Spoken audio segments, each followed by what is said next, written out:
Guys, welcome to anonymous UPPSC.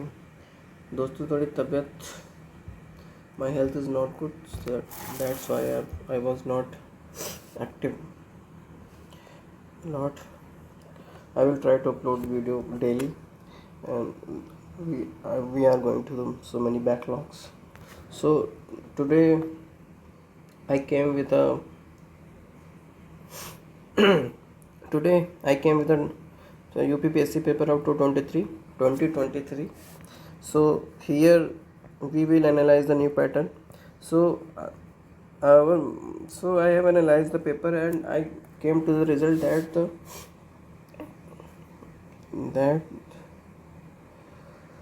wait a minute, I will show you. So in this paper of okay, now let's see. In 2023 paper, polity में approximately we got 22 plus 22 से ज़्यादा question आए हुए हैं polity में. 22 plus ही है, minus नहीं है. और हिस्ट्री में लगभग आपके 26 प्लस क्वेश्चन है, जिसमें एंशिएंट हिस्ट्री, मिडिवल हिस्ट्री और मॉडर्न तीनों मिला के है. उसके बाद ज्योग्राफी में क्या हाल है. सॉरी दोस्तों, अच्छे राइटिंग में लिखता हूँ मैं.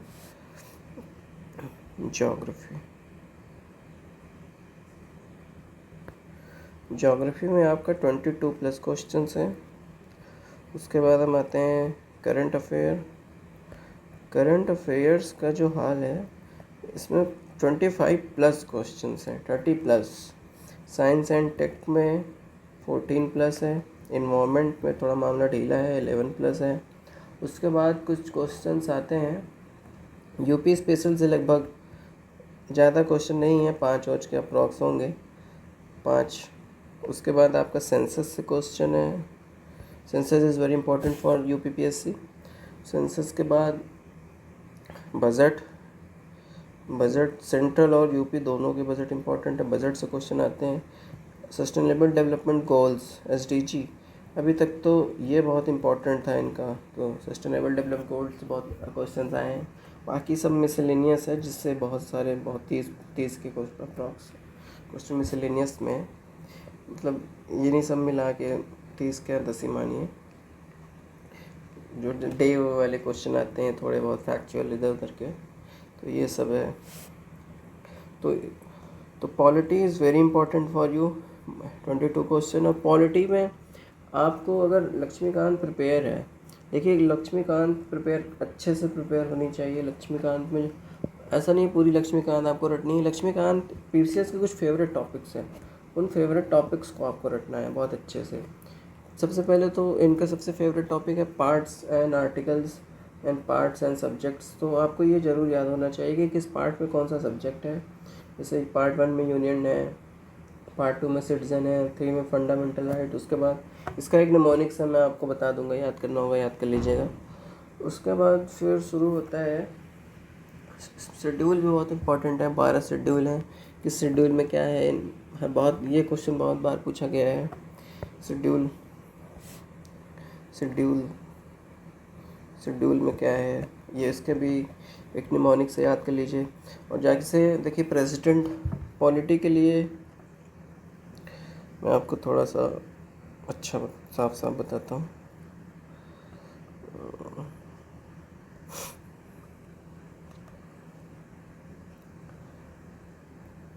तो जैसे कि पॉलिटी में 2 चीज़ें मैंने बता दी. और जैसे प्रेसिडेंट का टॉपिक बहुत इंपॉर्टेंट है, उससे क्वेश्चन पूछा है. आपका अटॉर्नी जनरल ऑफ इंडिया से क्वेश्चन पूछा है. उसके बाद सुप्रीम कोर्ट से क्वेश्चन पूछा है. उसके बाद इम्पोर्टेंट आर्टिकल्स, कुछ आर्टिकल जो लक्ष्मीकांत में आगे दिए हुए हैं, इम्पोर्टेंट आर्टिकल्स, वो आपको रटे होने चाहिए. इम्पोर्टेंट आर्टिकल्स याद होने चाहिए कुछ. उसके बाद आपका इलेक्शन का जो टॉपिक है, ये बहुत इम्पोर्टेंट है. पंचायती, म्यूनिसिपैलिटी, कोऑपरेटिव सोसाइटीज़ ये बहुत इंपॉर्टेंट है। उसके बाद आपका पार्लियामेंट वाला चैप्टर बहुत इंपॉर्टेंट है, पार्लियामेंट। उसके बाद आपका स्टेट लेजिस्लेटिव काउंसिल, कितनी सीट कहाँ है यूपी में, खासकर आपको याद होना चाहिए। लेजिस्लेटिव काउंसिल हो गया, लेजिस्लेटिव असेंबली हो गया, आपका पार्लियामेंट अभी नया नया इनाग्रेशन हुआ है। पार्लियामेंट की सब चीज़ें आपको पता होना चाहिए, president, Rajya Sabha, Lok Sabha, you should know everything.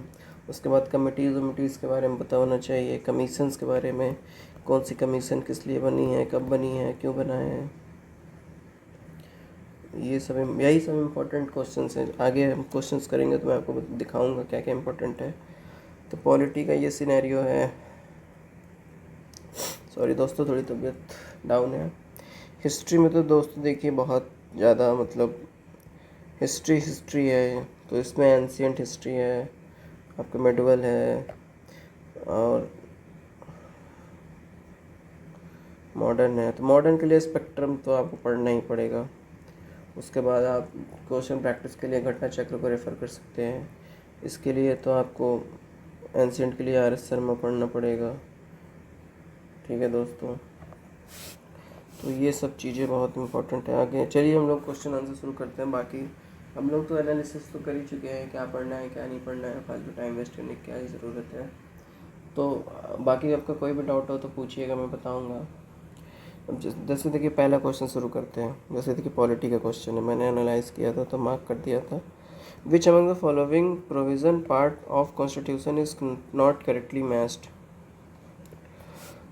सो इसमें देखिए यूनियन टेरिटरीज़, इसका देखिए पार्ट 8 सही है।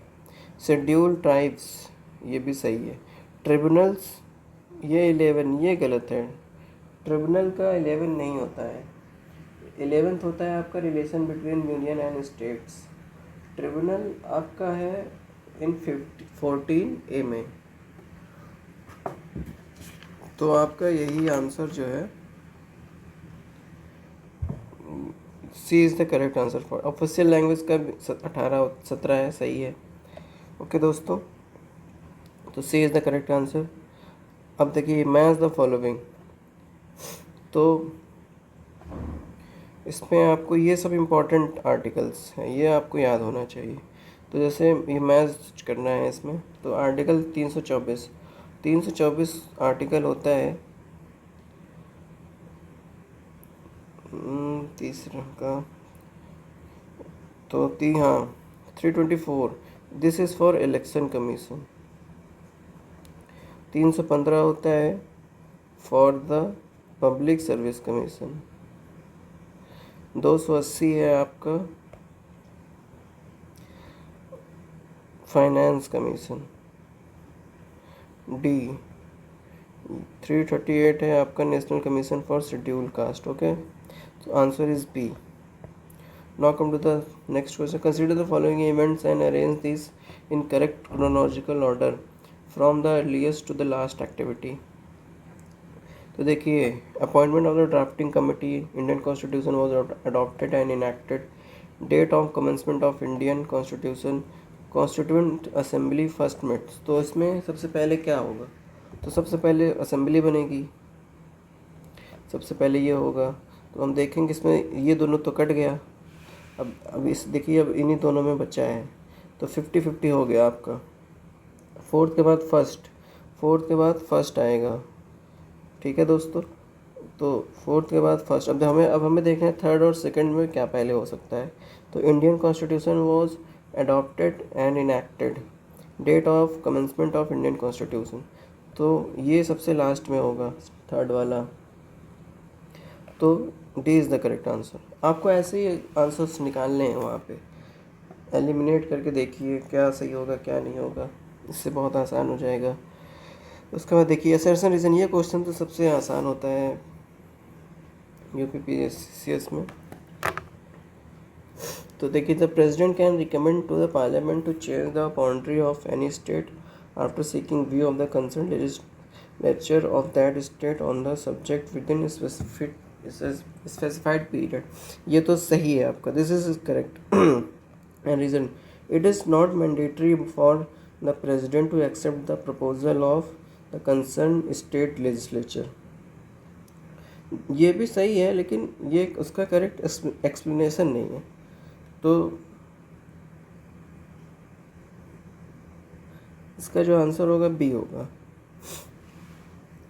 With reference to the election of Vice President of India, which is declared void by the Supreme Court of India, which of the following statements?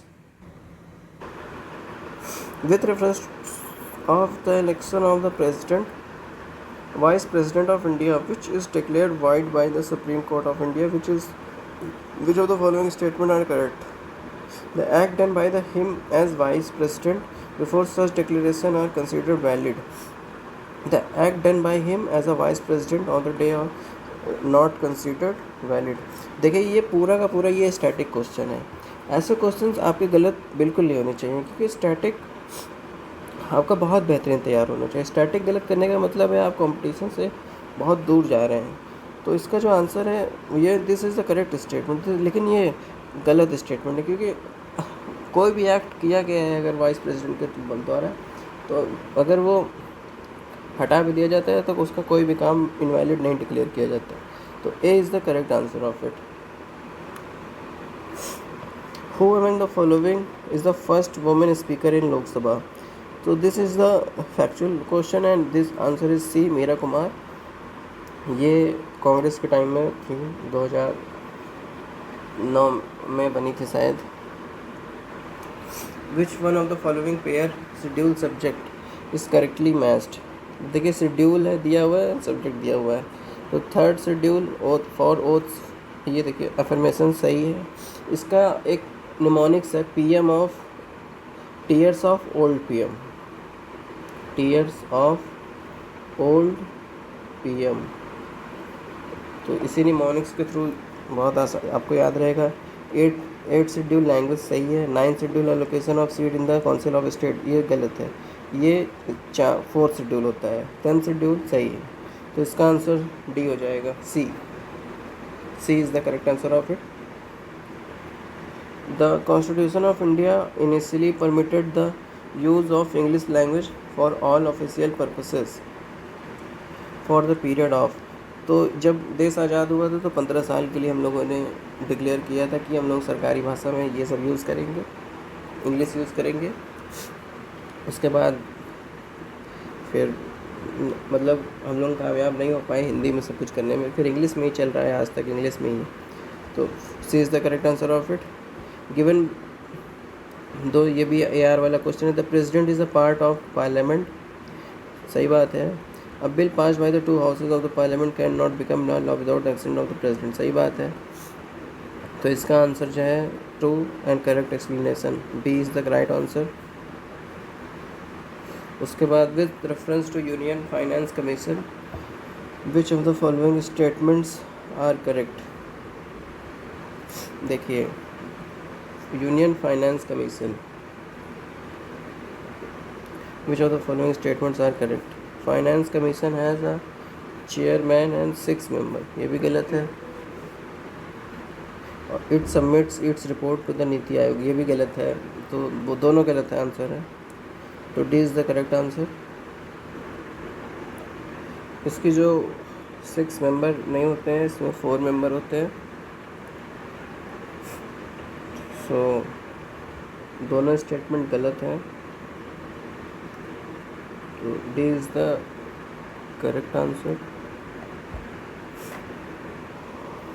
Now 11th consider the following statement concerning the power of Supreme Court to issue certain writs to stop violation of fundamental rights। तो the supreme court has the power to issue writs, हाँ ये भी सही है। The parliament by law empower any other court to exercise within its jurisdiction the power given to the supreme court, या this is सही है।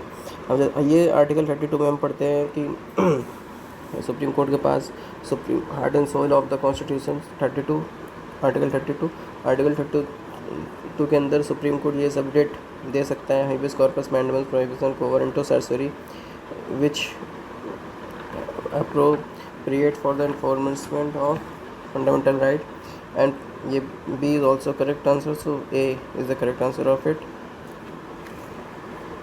Now next, with reference to attorney general of India. देखिए attorney general very important topic for UPPSC. हर साल एक question आता है. देखिए क्या पूछा, a person is appointed as attorney general who is qualified to be appointed as a जज ऑफ सुप्रीम कोर्ट. हाँ सही बात है. Attorney general can be removed through the same process as जज ऑफ द सुप्रीम कोर्ट. नहीं, they work on the, ये president के pleasure पे काम करते हैं, ऐसा कुछ नहीं होता है, तो ये गलत है. Only A is the correct answer of it. With reference to composition of legislative council in state of India, which of the following statement are correct? In the legislative council, there may be not more than 1/3 member of the total membership of the legislative assembly of that state. तो this is सही बात. Legislative council of state must have at least 40 member in it. 40 member कह रहा है होना चाहिए, तो this is also right. C is the correct answer of it. तो यही सब इंपॉर्टेंट टॉपिक है पॉलिटी के लिए, ये सब आपको बहुत अच्छे से तैयार होना चाहिए. Now come to the next question. With reference to the representation of Uttar Pradesh in parliament, which of the following statement is correct? Uttar Pradesh है 31 सीट्स, कि आपको याद होना चाहिए राज्यसभा में कितनी. तो अभी चुनाव हुआ था 80 सीट, हमें पता है 31 लोकसभा, तो इसमें दोनों आंसर सही है. C is the correct answer. With reference to the post in secretariat of the parliament, which of the following statements are correct? Common post may be created for the secretariat of each house of the parliament. तो this is right statement. The parliament has the right to regulate the service condition of secretariat staff of either house of it. ये भी सही बात. तो C is the correct answer of it. तो आपको parliament वाला topic बहुत अच्छे से पढ़ना है, बहुत बहुत इंपॉर्टेंट मॉडल क्वेश्चन आते हैं इससे. Which of the following statement is not true regarding gram sabha? Gram sabha, it has the power and function at the village level like state legislator has at the level ए. सो इसमें नॉट ट्रू पूछा है. Statement is not true. This is the right statement. Its power are determined by the central government. नहीं, central government नहीं सब करता है. It is a village assembly consisting of all registered voter in the area. सही बात है. A and C दोनों सही है, and B is the wrong answer. तो B is the correct option. B is the right answer of it. All election of panchayat are conducted by. तो ये जितने भी पंचायत के इलेक्शन होते हैं सब स्टेट इलेक्शन कमीशन कराता है. State election commission municipality panchayat इन्हीं सब के इलेक्शंस कराता है. With reference to recommendation of the Ashok Mehta committee on Panchayati Raj. देखिए देखिए बहुत इंपॉर्टेंट है म्यूनिसिपैलिटी एंड पंचायती. आपको शेड्यूल 11-12 बहुत अच्छे से तैयार होना चाहिए. बहुत क्वेश्चन आते हैं यूपीएससी में भी, इसमें भी, क्योंकि these are very important topic. तो देखिए अशोक मेहता कमेटी और पंचायती राज क्या है, सही होगा. The 3-tier system of Panchayati Raj should be replaced by the 2-tier system. 3-tier system, this is the सही बात. Block should be first point for decentralisation under popular supervision below the state level. ये गलत है. A is the only right answer of it. The resignation letter by a जज of supreme court is address to. देखिए supreme court जब भी इस्तीफ़ा देता है तो प्रेसिडेंट को ही देता है, तो यही आंसर होगा इसका. विच of the following is not a part of the article 20 of the constitution of India? इसमें से कौन, पेपर में हमेशा ये ज़रूर ध्यान दीजिएगा, नॉट, इनकरेक्ट, करेक्ट क्या पूछ रहा है. तो प्रोहिबिशन अगेंस्ट सेल्फ इंक्रिमिनेशन ये भी है, डबल जियोपैडी ये भी है, एक्सपोज फैक्टर ये भी है, प्रोहिबिशन अगेंस्ट टॉर्चर ये नहीं है. तो C is the right answer of it. Which of the following provision is part of both DPSP and fundamental duties? तो guardian to provide opportunity for, ये फंडामेंटल राइट में है, फिर फंडामेंटल ड्यूटीज़ में है, ये नहीं होगा. From protection of environment duties में भी है, उसमें भी है, तो B is the right answer of it. Uniform civil code तो केवल UCC मतलब DPSP में है. Participation of worker in management of industries ये भी केवल DPSP में है. With reference to joint sitting of parliament, which of the following statement है correct? Article 109 provide for the joint sitting of both the house. नहीं, 108 होता है, ये गलत है. देखिए बस एक आर्टिकल इधर उधर हुआ है, लोग कितना कंफ्यूज हो गए होंगे। The speaker presides the joint sitting of the two house of parliament. तो this is the right answer, मतलब करेक्ट है बी। तो इसका ओनली टू सही होगा। प्रेसिडेंट ही प्रेसिडेंट नहीं, मतलब स्पीकर ही जॉइंट सिटिंग में प्रेसाइड करता है, कभी भी वाइस चेयरमैन नहीं करता है, वाइस प्रेसिडेंट। तो B is the correct answer of it. तो इसी के साथ आपका पॉलिटी वाला सेक्शन ख़त्म होता है। इसके बाद पूरा हिस्ट्री शुरू हो रहा है। तो आज मेरी तबीयत थोड़ी डाउन है, तो in next class I will begin with 23, और उसमें मैं पूरा 23 से आपका पूरा 50 से 50 के बाद पूरा 100 तक मैं कराऊंगा। नेक्स्ट वीडियो थोड़ी लंबी हो जाएगी, तो इसको सॉल्व करें, खुद से सॉल्व करके सॉल्व करें। तो इसमें अगर हम एलिमिनेशन टेक्निक देखें सारे क्वेश्चंस में, तो देयर इज़, मतलब सभी के सभी क्वेश्चन लगभग फैक्चुअल है, अगर आपको आता है तभी हो पाएगा। देखिए जैसे ये क्वेश्चन है आपका, दिस इज़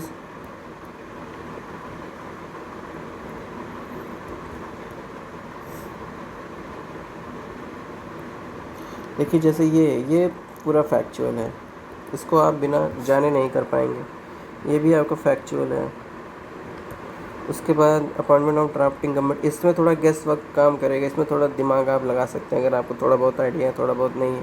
जैसे आपको पता है कॉन्स्टिट्यूएंट असेंबली फर्स्ट मेट, तो आप पहले फोर्थ देखिए, फोर्थ आप दो में है तो दो को काट दीजिए, अब इन्हीं दोनों में से एक होगा। अगर आपको इसमें इसमें देखिए फर्स्ट फोर्थ कट गया, तो अब दो आपका बस तीन, थर्ड सेकंड और थर्ड में आपको डिसाइड करना है। तो सेकंड एंड थर्ड पे, तो date and commencement of the Indian constitution ये लास्ट में होगा, तो आप ऐसे दिमाग लगा के इसको सॉल्व कर सकते थे।